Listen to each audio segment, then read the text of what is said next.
നമസ്കാരം. മിഴിയോരത്തിന്റെ സാരഥി എന്ന സെഗ്മെന്റിലേക്ക് എല്ലാ പ്രിയ പ്രേക്ഷകർക്കും സ്വാഗതം. ഓർമ്മകളെ ഓമനിക്കാൻ ഇഷ്ടമുള്ളവരാണ് നമ്മൾ എല്ലാവരും. കഴിഞ്ഞ കാലത്തെ നല്ല ഓർമ്മകൾ സൂക്ഷിക്കാൻ ഒരു നല്ല മാർഗമാണ് പെയിന്റിംഗ്. അതുകൊണ്ട് തന്നെ മിഴിയോരത്തിൽ സാരഥിയിൽ ഇന്ന് ആർട്ട് ആൻഡ് ക്രാഫ്റ്റ് സെഗ്മെന്റാണ്. ആർട്ട് ആൻഡ് ക്രാഫ്റ്റ് സെഗ്മെന്റിൽ ഇന്ന് ഓയിൽ പെയിന്റിങ്ങുമായിട്ടാണ് ഞാൻ എത്തിയിരിക്കുന്നത്. എൻ്റെ അതിഥിയെ എത്തിയിരിക്കുന്നത് ഷർമിനയാണ്. അപ്പോൾ ഷർമിനയുടെ കൂടുതൽ വിശേഷങ്ങൾ നമുക്കൊന്ന് ചോദിച്ചറിയാൻ, അതുകൂടാതെ തന്നെ കൂടുതൽ ചിത്രങ്ങളും നമുക്കൊന്ന് കണ്ടുവരാം. നമസ്കാരം ഷർമിന. നമസ്കാരം. മിഴിയോരത്തിലേക്ക് സ്വാഗതം. Thank you. ഈ ചിത്രങ്ങൾ ക്യാൻവാസിൽ പകർത്തി തുടങ്ങിയിട്ട് എത്ര നാളായി? ഞാൻ ചെറുപ്പത്തിലെ വരയ്ക്കായിരുന്നു, സ്കൂളിലുള്ള സമയത്തെ വരയ്ക്കായിരുന്നു. അന്ന് മുതലേ തുടങ്ങി ഇപ്പോൾ ഒന്ന് പ്രൊഫഷണലി ചെയ്യാൻ തുടങ്ങിയത് ഒരു 2-3 വർഷം മുന്നേ ഓയിൽ പെയിന്റിങ്ങിലേക്ക് മാറി. 2-3 വർഷം മുന്നെയാണ് ഓയിൽ പെയിന്റിങ്ങിലോട്ട് മാറിയത് അല്ലേ? അപ്പം ശരിക്കും കുട്ടിക്കാലം മുതലേ ഇത് വരച്ചു തുടങ്ങിയിട്ടുണ്ടായിരുന്നു.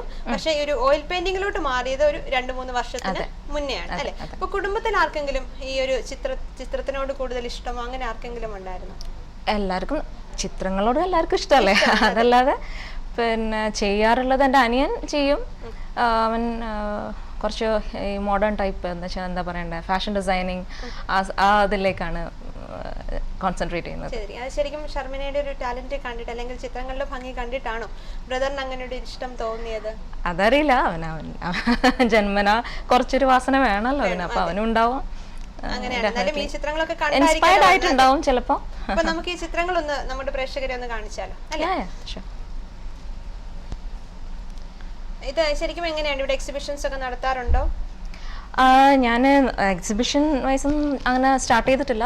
പ്ലാൻ ഉണ്ട്, ഫ്യൂച്ചർ പ്ലാൻസ് ഉണ്ട്. ലേറ്റർ ഓൺ നോക്കുന്നുണ്ട്. വരുന്നുണ്ട് നമ്മുടെ ഒരു ഇന്റർനാഷണൽ എക്സിബിഷൻ ചെയ്യാനുള്ള ഒരു ഉദ്ദേശമുണ്ട്. 1-2 ആൾക്കാർ വേറെ ഉണ്ട് ചെയ്യാൻ. അപ്പോൾ എല്ലാവരെയും കൂടി കൂട്ടിയിട്ടൊരു എക്സിബിഷൻ പ്ലാൻ ഉണ്ട്. ഇതൊക്കെ ശരിക്കും ഇങ്ങനെയൊക്കെ വരയ്ക്കുന്നത് എവിടെ നിന്നാണ് ഒരു ഇൻസ്പിറേഷൻ കിട്ടുന്നത്? ശരിക്കും ഇങ്ങനത്തെ ഒരു ചിത്രങ്ങളൊക്കെ വേണം എന്ന് തോന്നുന്നത് ഒന്നുകിൽ എവിടെങ്കിലും നമ്മൾ യാത്രയൊക്കെ പോകുമ്പോൾ കാണുന്ന ചിത്രങ്ങൾ പകർത്തുകയാണോ ചെയ്യുന്നത്? എങ്ങനെയാണ് അതൊക്കെ? എന്തോ ആവാം. ചിലപ്പോൾ നമുക്ക് നമ്മുടെ മൂഡാവാം. ഓക്കെ, ഇപ്പൊ എന്താ നമ്മളിപ്പോൾ ഒരു സങ്കടത്തിലാണെങ്കിൽ പിക്ചറിൽ ആ സമയത്ത് വരയ്ക്കാൻ തോന്നിയാൽ വരയ്ക്കുമ്പോൾ കിട്ടുന്നത് ആ ഒരു ഫീൽ ആയിരിക്കും. അത്രേ ഉള്ളൂ. അല്ലാതെ ചിലപ്പം ഏതെങ്കിലും പിക്ചേഴ്സ് ആവാം, ഫോട്ടോഗ്രാഫി ആവാം. നമുക്ക് അത്രേ ഉള്ളൂ. അങ്ങനത്തെ പ്രത്യേകിച്ച് ഒരു ഇതൊന്നുമില്ല, റൂൾസ് ഒന്നും ഇല്ല ഇതിന്. ഇതിന് ശരിക്കും കോമ്പറ്റീഷനിലൊക്കെ പങ്കെടുക്കാറുണ്ടോ? കോമ്പറ്റീഷനിൽ ഞാനൊരു ഫൈൻ ആർട്ട് അമേരിക്കയുടെ ഒരു കോമ്പറ്റീഷനിൽ പങ്കെടുത്തിട്ട് എനിക്കിതിൽ ഈ ഒരു പിക്ചർ വെയിറ്റിംഗ് എന്നാണ് അതിന് പേരിട്ടിരിക്കുന്നത്. ഇതിന് വെയിറ്റിംഗ്. അപ്പോൾ അതിന് എനിക്ക് ഫസ്റ്റ് പ്രൈസ് കിട്ടിയിട്ടുണ്ട്. ഇല്ല, അത് വെബ് വഴിയായിരുന്നു. ആൻഡ് ഇന്റർനാഷണൽ ആർട്ടിസ്റ്റ് എല്ലാവരും ഇങ്ങനെ എല്ലാ രാജ്യങ്ങളിലുള്ള ആർട്ടിസ്റ്റ് പങ്കെടുത്തിട്ടുള്ള ഒരു പ്രോഗ്രാം ആയിരുന്നു അത്. അപ്പോൾ അതിൽ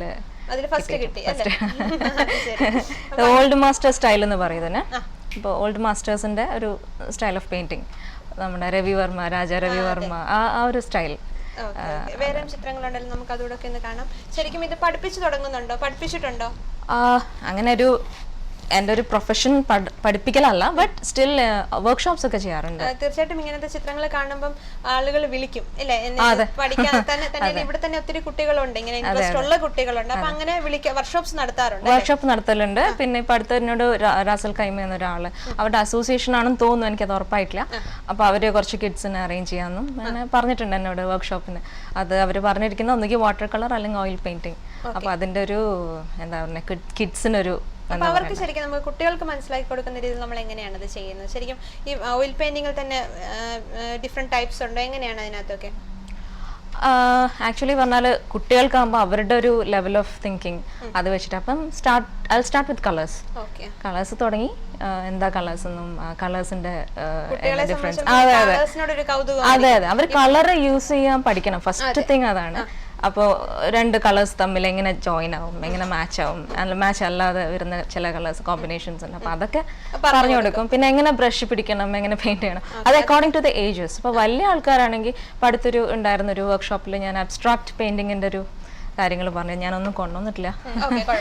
അബ്സ്ട്രാക്ട് പെയിന്റിങ്. അപ്പൊ അതിൽ എങ്ങനെയാണ് കൺവേ ചെയ്യുന്നതെന്നും അങ്ങനത്തെ കാര്യങ്ങൾ, എന്താണ് abstract.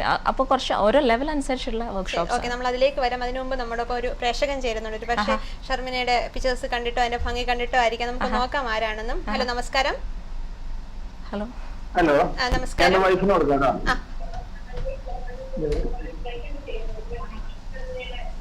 Hello hello good afternoon. ഇതാരാണ്? ഇത് ശ്രീജിത്ത്. ഓക്കെ, ശ്രീജിത്ത് സംസാരിച്ചോളൂ. ഹലോ ശ്രീജിത്ത്. ഹലോ. ഹലോ. ഇത് ശ്രീജിത്ത്. എന്റെ വൈഫ് നന്നായിട്ട് വരയ്ക്കും. ഓക്കെ, ചിത്രങ്ങളോട് ഇഷ്ടമുണ്ട്, വരയ്ക്കും അല്ലേ? എന്ത് ടൈപ്പ് പെയിന്റിംഗ് ആണ് ചെയ്യുന്നത്? വൈഫ് ഇതുപോലെ കോഫി പെയിന്റിംഗ്. അപ്പൊ ഞാൻ വൈഫിന്റെ കൈ കൊടുക്കാം. കൊടുത്തോളൂ.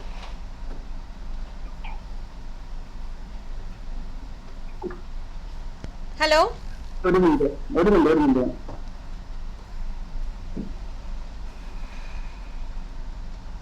ഇത് കൂടാതെ ഇപ്പൊ ടീച്ചിങ് അല്ലാതെ തന്നെ ഇപ്പൊ ആരെങ്കിലും വന്ന് നമുക്ക് ഇന്ന രീതിയിലൊരു പിന്നെ പെയിന്റിങ് വേണം എന്ന് പറഞ്ഞ് ഷർമിനെ അപ്രോച്ച് ചെയ്തിട്ടുണ്ടോ? ചെയ്തിട്ടുണ്ട്. എൻ്റെ ഒരു സ്റ്റുഡന്റ് തന്നെയായിരുന്നു. ഞാൻ കുറച്ച് ലെക്ചറായിട്ട് വർക്ക് ചെയ്തിട്ടുണ്ട്. ശരി, എവിടെയായിരുന്നു? കാലിക്കറ്റ് യൂണിവേഴ്സിറ്റിയിൽ വർക്ക് ചെയ്തിട്ടുണ്ട്. ഗസ്റ്റ് ലെക്ചർ ആയിട്ടായിരുന്നു. അപ്പൊ അതിൽ ഫാഷൻ ഡിസൈനിങ്. അപ്പൊ അതിലൊരു കുട്ടി വന്നിട്ട് എന്നോട് പറഞ്ഞു ഇങ്ങനെ ഒന്ന് അവരുടെ ബെഡ്റൂമിൽ വെക്കാൻ പാകത്തിന് ഒരു പിക്ചർ വേണം. അപ്പൊ അത് ഓണർന്ന് എണീക്കുമ്പം അത് കാണുമ്പോൾ ഒരു ഫുൾ ഡേ ഒരു റിഫ്രഷ്മെന്റ് വേണം. അതെ.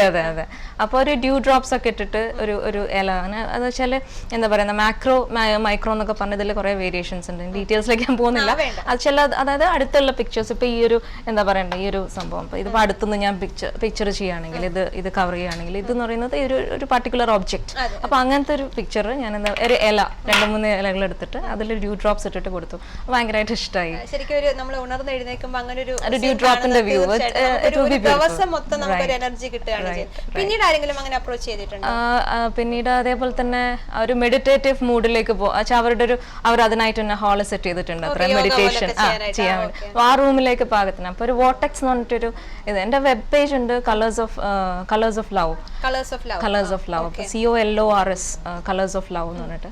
അപ്പൊ അതില് ഉണ്ട് ആ പിക്ചേഴ്സ് ഒക്കെ. ഞാൻ എനിക്ക് കാരണം അവരൊക്കെ എടുത്തു പോയി കുറെ പിക്ചേഴ്സ് പോയി ഇങ്ങനത്തെ കളക്ഷൻസ് ഒക്കെ ഉണ്ട്. അപ്പൊ ഇനിയും ആ പിക്ചേഴ്സ് ഒക്കെ കാണണം, അല്ലെങ്കിൽ അതുപോലെ പിക്ചേഴ്സ് നമുക്ക് വേണം എന്നുണ്ടെങ്കിൽ ഈ ഒരു പേജിൽ പോയാൽ മതി. കളേഴ്സ് ഓഫ് ലവ് അല്ലെ? അപ്പൊ ഇനി നമുക്ക് കുറച്ച് എന്താണ് പറയുന്നത്, നമുക്ക് പ്രേക്ഷകർക്ക് വേണ്ടി എന്തെങ്കിലും ഒന്ന് വരച്ച് കാണിച്ചു കൊടുക്കണം. അപ്പൊ അതിന് എന്താണ്, ഏത് ടൈപ്പാണ് വരയ്ക്കാൻ പോകുന്നത്? നമുക്ക് സീനറി, ലാൻഡ്സ്കേപ്പ് എന്തെങ്കിലും ചെയ്യാം.